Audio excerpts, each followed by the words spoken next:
So everyone always talks about how electronic health records, going electronic is the best solution for your private practice. But is that true? Well, it may not always be true. Hi, I am Dr. Maelisa Hall, founder and creator of the free private practice paperwork crash course with QA Prep.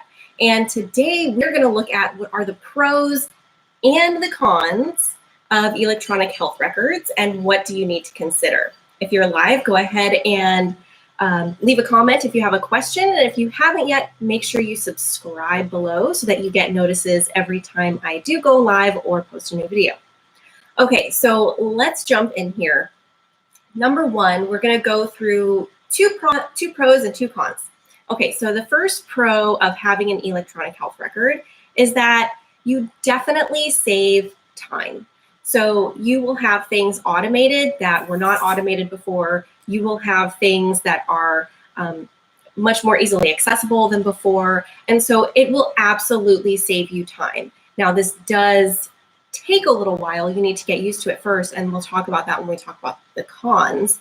But your electronic health record should save you time, and it should save you a good amount of time in all of the various things that you are doing with managing your practice. That's why a lot of these electronic health records, you'll also hear them referred to as practice management systems, because it's more than just a client record. It's actually a whole way of organizing your practice records and your notes and your scheduler and all kinds of things like that.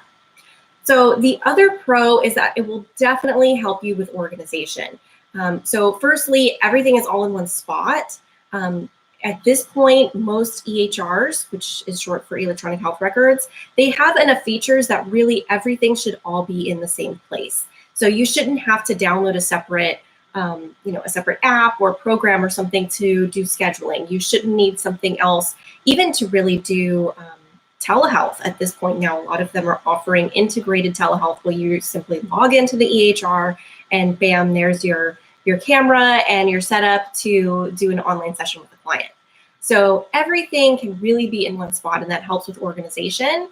And then if you're not someone who's naturally very organized, you don't have to worry about it because you just log in, it's already set up for you, and there's already a system created. An organizational system is there for you. So it's a really great way to save yourself time and get organized. And those two things may not seem like the most important things in your practice, but they are huge because they really do impact everything else, especially if time management and organization is not your strength, which for a lot of people who are seeking help around documentation, those things can be a weakness. So understand an electronic health record is a great way for you to overcome those struggles. Okay, but it's not all perfect. So what are some cons of having an electronic health record? And there are cons. So the number one con is that I think it gets very overwhelming. So you log into this electronic health record, you start using it. And what I find is one of the biggest issues for people with the electronic health records is they don't fully transition. So it does take time up front to set things up, even though you log into the system that has everything organized for you already and has everything set up. You still have to go around and play around with it and see how that works for you. You also have to go in there and upload a lot of your preferences. So one of the benefits of a lot of electronic health records these days is that they do allow for personalized templates and uploading your forms and things like that. And I recommend using one that does allow for those things. However, it's not useful if you don't actually go in and upload all those things. And yes, that does take time.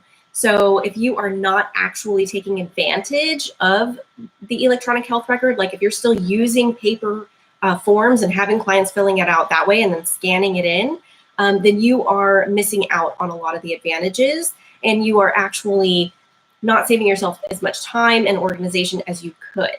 So it is much, much more useful if you actually take the time to fully transition. And the reason I list this as a con is that a lot of people, they sign up because they're already overwhelmed, and that's been a barrier for them to getting their notes done or organizing, files, and they never take the time to actually do it. So it is a big con. It's something you need to plan for upfront, that it will not initially save you time. It will actually take you more time. You need to have like a full day to set everything up and get used to it and figure out what's going to work for you. So the other con with having an electronic health record is that it's never going to be perfect. So just like we talked about with having, needing that time to fully transition, you've probably been doing things a certain way. Or if you're brand new to private practice, maybe you just have a different, a certain idea of what you would like things to do. And no EHR is perfect, okay? None of them are going to do exactly what you want to do.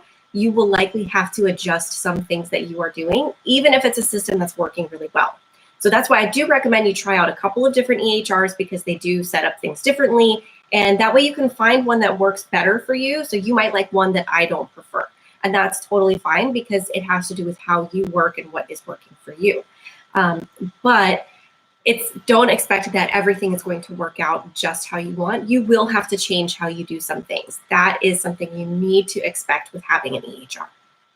Okay, well, I am going to be doing a series of videos that are going to be reviewing some EHRs and walking you through how you can do some things in a couple of different EHRs.